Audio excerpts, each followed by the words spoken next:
Last night we saw the federal government hand down their budget for 2017, and as was widely expected, there were really no shocks nor surprises handed down by the Treasurer, Scott Morrison.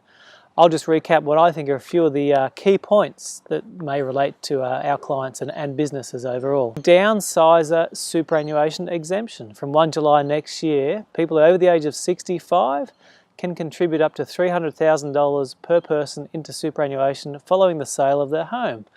This, I think, is a good thing. It allows people to get money into a tax-free retirement vehicle.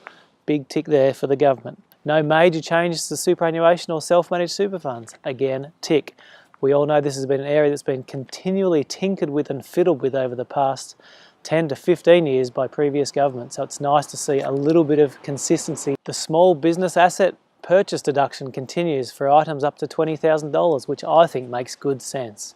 It's just too much of an accounting complication to run depreciation schedules for small capital items such as $12,000 or $14,000 purchases, so tick there for the government. The pensioner concession card is given back to all of those who lost it as a result of the 1 January 2017 changes, so I'm sure there'll be plenty of you out there who are happy to get their hands back on the valuable benefits that come with having that pensioner concession. The bank levy, a 6 basis point charge on the 5 major banks.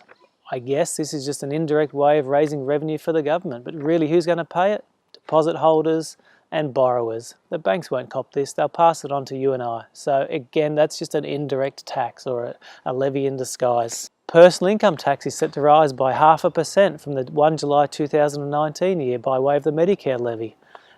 Notice the way they used the word levy quite often last night and didn't use the word tax much at all. But you and I both know that what this is just a tax. It's just a levy dressed up as the tax.